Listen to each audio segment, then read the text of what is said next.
à tous, soyez les bienvenus sur Monaco Info. Quels seront les titres qui seront développés ce soir? Les voici dans votre sommaire. Un Monaco Press Club était consacré à une tendance qui a l'air de s'imposer de plus en plus, les bitcoins. Le 20 mars était marqué par l'arrivée du printemps, certes, mais pas seulement, puisqu'il s'agissait aussi de la journée du bonheur. Zabou Breitman était au théâtre Princesse Grace à l'occasion de la représentation La Compagnie des Spectres. Suite de nos reportages consacrés au Printemps des Arts et puis comme chaque mercredi, un invité dans ce journal. Cette semaine, Yann-Anthony Nogues pour parler de son documentaire « Un monégasque chez les Européens ». Le Bitcoin était au centre du Monaco Press Club qui a été organisé il y a quelques jours, une tendance à laquelle personne ne croyait il y a quelques temps et pourtant ce moyen est de plus en plus utilisé aujourd'hui. Invité d'honneur Grégory Chenu pour en parler, Dominique Poulain était sur place pour vous. Grégory Chenu appartient au milieu bancaire depuis 18 ans. Il est chef de projet marketing dans une banque française. Et depuis plus de 3 ans, il travaille sur le Bitcoin. Ce féru de nouvelles technologies est l'invité du Monaco Press Club pour parler de cette monnaie numérique, qui n'est donc pas matérialisée. Sans pièces ni billets, le Bitcoin n'existe que sur les ordinateurs.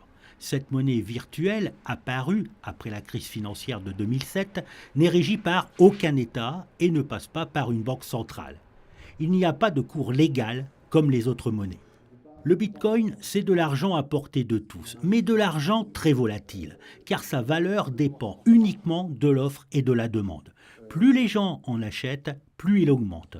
Aujourd'hui, cette devise virtuelle vaut de l'or. À Bitcoin, c'est 11 000 $, 8 500 €. C'est vrai qu'on en parle beaucoup parce que sa volatilité est importante et du coup il y a beaucoup de gens qui y ont investi un peu au hasard il y a quelques mois ou années et qui du coup se retrouvent à la tête de millions très rapidement.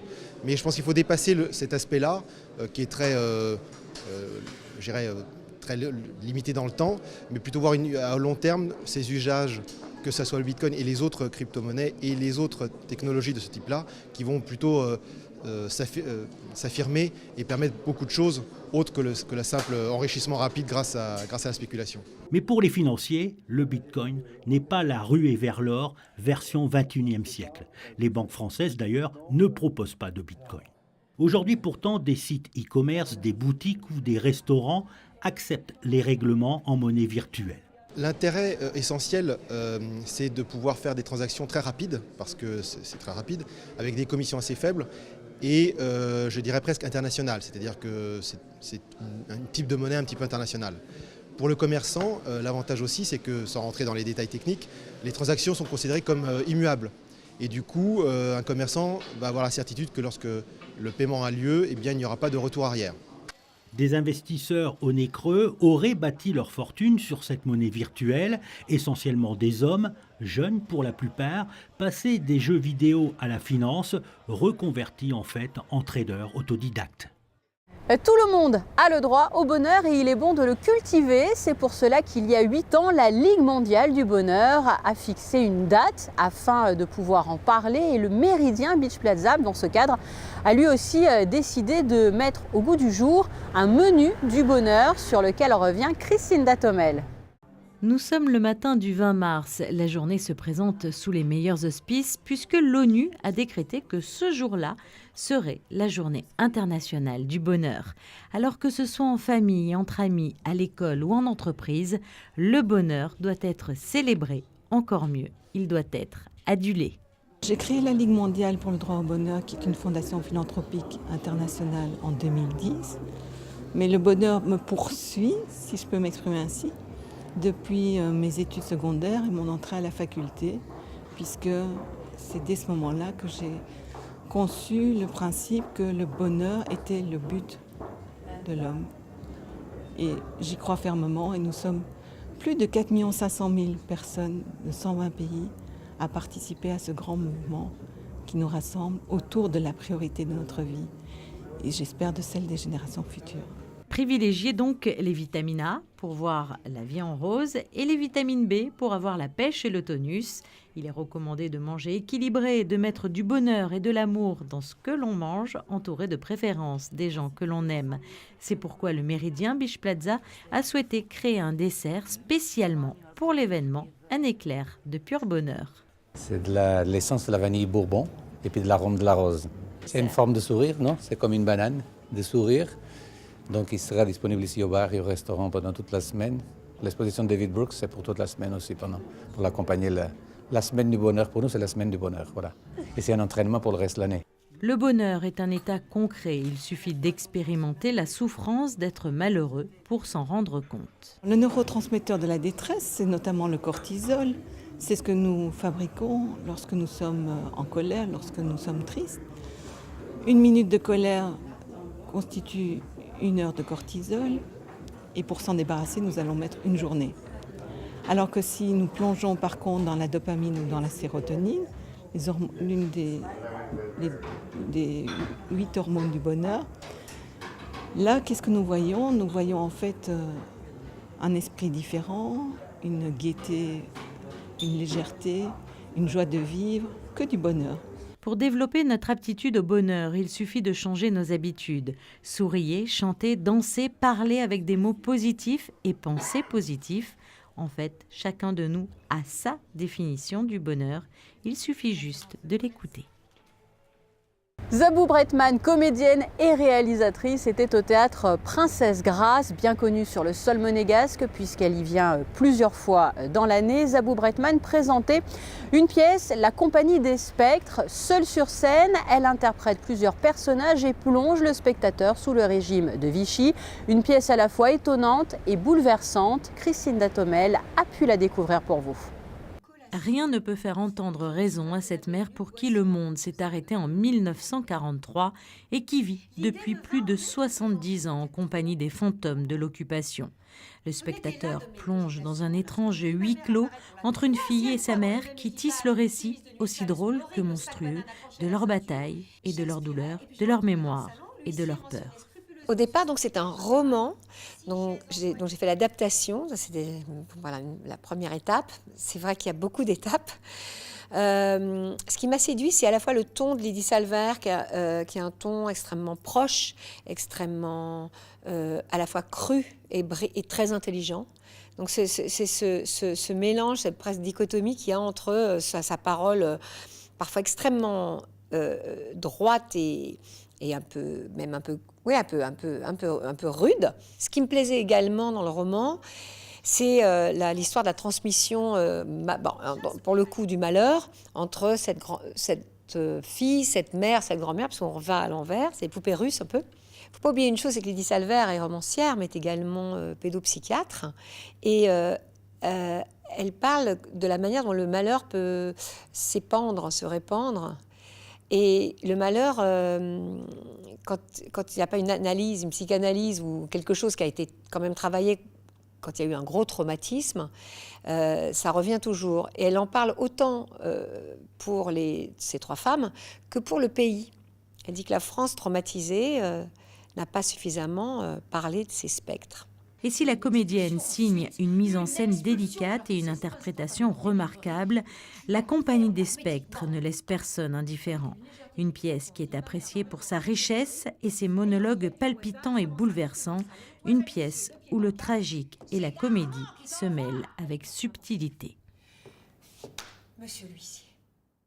Et l'actualité monégasque se développe aussi, vous le savez, sous forme de brève.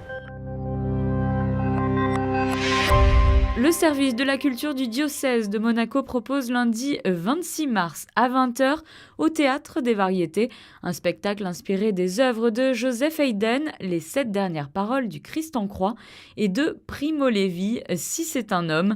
Le spectacle J'ai soif du metteur en scène Serge Barbouchia est au cœur d'un travail de mémoire. La scénographie est une composante centrale de cette pièce créée autour des arts pluriels, musique, peinture, littérature ou encore interprétation. Rendez-vous donc le lundi 26 mars, l'entrée est libre.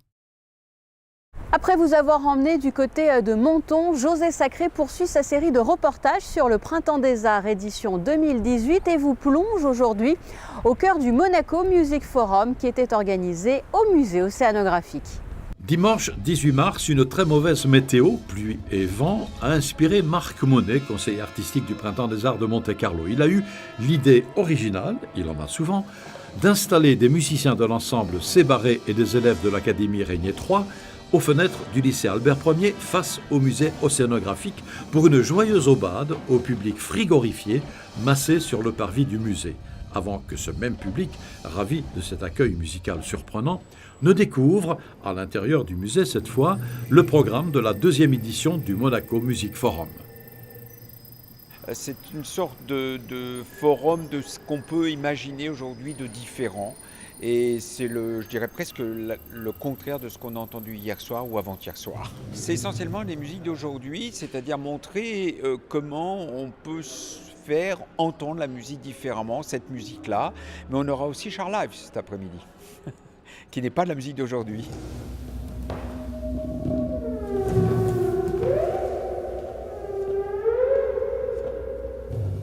Claude Pettinelli a interprété « Touché pour Thérémine » de Vincent Raphaël Carinola. La thérémine, ou hétérophone, a été inventée en 1919 par un ingénieur russe nommé Termen. Ce nouvel instrument, qui à l'époque avait enthousiasmé Lénine, est en quelque sorte le précurseur des technologies musicales du XXe siècle, et notamment des capteurs de gestes qui font du corps un instrument en même temps qu'un interprète. Le jongleur Alexander Koblikov, clown d'argent au Festival international du Cirque de Monte-Carlo en 2013, a mêlé avec poésie son art à cette musique très moderne.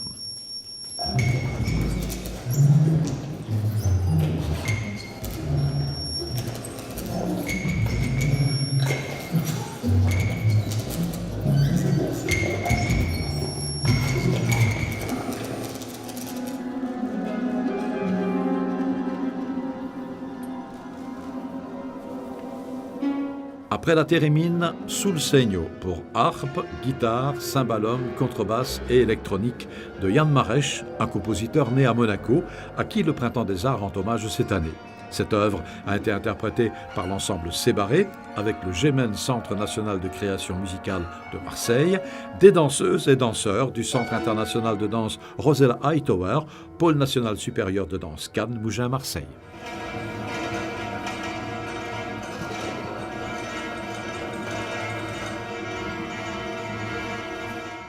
Et le Printemps des Arts se poursuit, reportage à suivre bien sûr très prochainement sur Monaco Info. Comme prévu au début de cette édition, je vous propose à présent de découvrir la nouvelle séquence consacrée à notre invité du mercredi. Cette semaine, donc Yann Anthony Nogues, nous avons pu le rencontrer il y a quelques jours. Entretien. Yann Anthony Nogues, bonjour. Mais bonjour Sandrine. Et merci de nous accorder ces quelques minutes. On va un petit peu tout d'abord recontextualiser puisque nous sommes ici sur la place du marché. Et depuis plusieurs mois, au cœur des conversations, eh bien, on entend beaucoup parler de l'Europe, voire plus précisément même de l'Union européenne. Et cela tombe bien puisque vous venez de réaliser avec vos équipes un documentaire, un monégasque chez les Européens. Comment est née justement cette idée ? En fait, cette idée, elle est née, j'ai envie de dire ici, sur la place du marché. Tant mieux. Parce que donc, je vis à Monaco et j'ai beaucoup d'amis qui me demandent, toi qui connais bien l'Europe, toi qui es journaliste, etc., qu'est-ce qu'il faut en penser de cet accord ? Et j'étais un petit peu embêté, parce que j'avais moi-même beaucoup de questions et je n'avais pas nécessairement la réponse. Parce que pour moi, l'Europe est une évidence pour des pays comme la France, comme l'Italie, etc., parce que ce sont des grandes puissances. Mais avec le Mexique, l'Indonésie, les États-Unis, la Russie, la Chine, etc. qui arrivent, l'Inde, sont des puissances qui sont un petit peu sur le déclin. Et pour continuer à avoir leur mot à dire sur la scène internationale, l'Europe est indispensable. Mais pour Monaco, ce n'est pas forcément le cas. Ce n'est pas une évidence pour Monaco, l'Europe. J'avais jamais mis Monaco et Europe ensemble dans une même phrase. Donc, et puis en plus, mon épouse est avocate ici à Monaco, les professions réglementées pourraient être très impactées par un accord avec l'Europe, comme vous le savez. Donc du coup, je n'avais pas vraiment de religion sur la question et c'est pour ça que je me suis dit, tiens, je vais aller demander à tous mes contacts à Bruxelles ce qu'ils en pensent pour me faire mon opinion. Et puis là, je me suis dit, peut-être que mes compatriotes, ou bien mes amis ici sur la place du marché, ça les intéresserait d'entendre ce que les responsables européens ont à dire. C'est pour ça que du coup, Monaco Info a été très intéressé par le projet et m'a dit « Banco, propose-nous un documentaire ». Et là, à ce moment-là, vous avez pris vos bagages et vous êtes reparti, j'allais dire, direction Bruxelles avec, après avoir vu le documentaire, c'est ce qui se dégage en tout cas à mes yeux, 2 maîtres mots, l'objectivité et la neutralité. Ah, tant mieux, je vous remercie. Oui, neutralité oblige, ça a été un sujet très sensible pendant la campagne. Alors, certains m'ont dit « Ouais, de toute façon, vous êtes vendu à l'Europe, vous avez vécu de nombreuses années à Bruxelles, etc. » Donc j'arrive avec mon étiquette quand même d'europhile, ce que je suis, mais je suis avant tout monégasque. Donc du coup, c'est compliqué, c'est d'où le titre du documentaire, un monégasque chez les Européens. Donc je ne suis pas chez moi là-bas, je suis chez moi ici et je vais leur rendre visite. Après, ici à Monaco, je vois bien que globalement le sentiment est plutôt eurosceptique. On l'a vu avec, euro-réaliste, je ne sais plus comment on dit, euro-pragmatique ou bon, bref, en tout cas pas euro-béat ni profondément europhile. Donc il fallait prendre ça en compte et puis c'est la démarche journalistique. Est-ce que c'est nécessairement objectif? J'espère, mais en tout cas j'ai lutté contre toute forme de subjectivité. Et vous parlez de ces peurs qui sont légitimes ou non, en tout cas dans ce documentaire. C'est normal. Monaco, c'est 2 km². Monaco, c'est 9000 monégasques, c'est 37 000 habitants. Monaco, c'est la 162e puissance économique au monde, alors que l'Union européenne, c'est la première puissance économique. C'est 500 millions d'habitants, c'est 4,5 millions de km². Forcément, on a peur de se faire écraser. Et il y a plus d'ailleurs de fonctionnaires à Bruxelles, je crois que vous dites, exactement. Que de monégasques. Il y a 55 000 fonctionnaires européens répartis entre la Commission, le Conseil, le Parlement, etc. C'est plus que la population totale de Monaco. Donc ça, c'est d'ailleurs une des questions que je pose à un responsable de la Commission européenne. Je dis, mais comment est-ce qu'on peut être sur un pied d'égalité quand on négocie avec vous? Et elle me dit, donc la responsable de la diplomatie européenne me dit, non. Il n'y a pas de... C'est une négociation et c'est pas comme ça qu'on voit les choses. Et in fine, je m'en suis aperçu. Là-bas à Bruxelles, c'est quelques fonctionnaires européens dans leur bureau qui doivent s'occuper à la fois de Monaco, d'Andorre, de Saint-Marin et même de la Suisse, qui pour le coup est un dossier énorme. Et finalement, ce n'est pas non plus leur priorité. Alors qu'ici, à Monaco, il y a vraiment une équipe dont c'est la priorité, avec une pression maximale, une pression politique du Conseil national, toute la population qui se dit qu'est-ce qui va se passer, etc. Monaco a des consultants extraordinaires. Il y a un monsieur qu'on a rencontré dans le cadre du documentaire qui est l'ancien responsable juridique du Conseil. C'est lui qui a écrit avec ses équipes le traité sur lequel on négocie, le traité de Lisbonne, les règles du jeu. Et il vous parle sans langue de bois, je trouve. Ah, lui, il parle sans langue de bois. Et puis, il dit quelles sont vraiment les règles, les lignes rouges de Monaco. Et les lignes rouges de Monaco, je ne sais pas si vous l'avez retenu, c'est la Constitution. La priorité nationale, elle est gravée dans le marbre de la Constitution. Et Monaco a dit, nous ne changerons pas la Constitution. D'ailleurs, le prince, le souverain, l'a lui-même rappelé dans une interview vendredi dernier. Oui, et dans Monaco Matin, il y a quelques jours, donc cette interview de vendredi, le prince Albert II soulignait bien sûr que, je cite, aucun texte ne sera présenté au Conseil national s'il n'est pas de toute façon favorable à la principauté. Alors, pour parler un bon accord sinon rien. Un bon accord sinon rien. Pour parler justement des personnes, voire personnalités que l'on retrouve dans ce documentaire, sacré carnet d'adresses quand même, Yann Anthony, parce que toutes ces personnes, elles nous permettent véritablement de comprendre ce qui se passe sur le terrain peut-être aussi. Là, il y a une douzaine de personnes qui sont interviewées dans ce documentaire. Il y a évidemment le négociateur européen, qui n'est pas un grand bavard, il n'accorde pas des interviews facilement. Le problème, c'est qu'il m'avait déjà accordé une interview il y a 2 ans, interview dans laquelle je lui avais posé la question, j'ai dit, est-ce que les 4 libertés fondamentales, est-ce que c'est négociable? Il avait dit, non, c'est pas négociable, on l'a entendu pendant la campagne. Donc du coup, voilà, là, pour le coup, il était clair, mais c'est un extrait de 30 secondes qui avait beaucoup circulé ici à Monaco. Je me suis dit qu'il méritait peut-être qu'on lui donne davantage la parole, donc là, il nous a accordé, lui, 2 heures. Et il revient vraiment en détail sur tous les aspects de cette négociation. Et puis après, il y a des journalistes, il y a des ambassadeurs du Liechtenstein, de Saint-Marin. Il y a Jean Quatremer, qui est une sommité journalistique à Bruxelles, dont l'avis est très intéressant. Et puis des consultants de Monaco. Un terme revient aussi très souvent dans votre documentaire, c'est celui de pédagogie. Elle est nécessaire encore à Bruxelles pour parler de la principauté. Il faut encore être pédagogue pour, on va dire clairement, sortir un petit peu aussi de certains clichés. Encore et toujours. Encore et toujours, parce que finalement, les gens ne savent pas grand-chose de Monaco. Les gens connaissent notre famille princière, les gens connaissent le Grand Prix, les gens connaissent l'équipe de football, les gens connaissent les Bentley sur la place du Casino, mais les gens ne connaissent pas ici la place du marché. Les gens ne connaissent pas nos spécificités. Les gens, que ce soit les Européens de manière générale et plus particulièrement là, les technocrates européens, ne se rendent pas compte qu'on est une minorité dans notre propre pays. Ils ne se rendent pas compte que la priorité nationale, ce n'est pas une mesure anti-étranger, ce n'est pas du racisme, non, c'est une mesure de survie. Si on n'a pas de priorité nationale à Monaco, il n'y a plus de monégasque à Monaco. Et donc ça, quand on leur explique, ils le comprennent. Mais il faut leur expliquer, parce que le problème, c'est que notre modèle, il est contradictoire et il est antinomique avec les principes européens, les valeurs européennes qui sont la libre circulation et donc la non-discrimination. Bon, en tout cas, Yann Anthony Noguès, merci. Ce documentaire, Un monégasque, chez les Européens, est diffusé à l'issue de ce journal. Donc, restez sur Monaco Info. Tout de suite sur Monaco Info. Et c'est vrai, on le rappelle, et je le dis parce que je l'ai vu. Voilà, on apprend beaucoup de choses. Merci beaucoup, Sandrine. Merci. Voilà pour cette séquence consacrée à votre invité du mercredi. Passons à présent à vos prévisions météo. Jeudi, ciel clément, quelque peu nuageux, le thermomètre affichera 4 degrés le matin et 12 degrés dans l'après-midi. Vendredi, soleil toujours bien présent malgré un léger voile nuageux. Les températures remonteront le matin avec 7 degrés d'annoncés et 13 degrés au plus chaud de la journée. Pour ce week-end, les nuages seront de retour avec des températures acceptables pour la saison. Nous débuterons la semaine prochaine sous un ciel incertain qui se dégagera progressivement dans la journée de mardi. Et c'est ainsi que se referme cette édition. Place à présent à la suite de votre programme sur Monaco Info.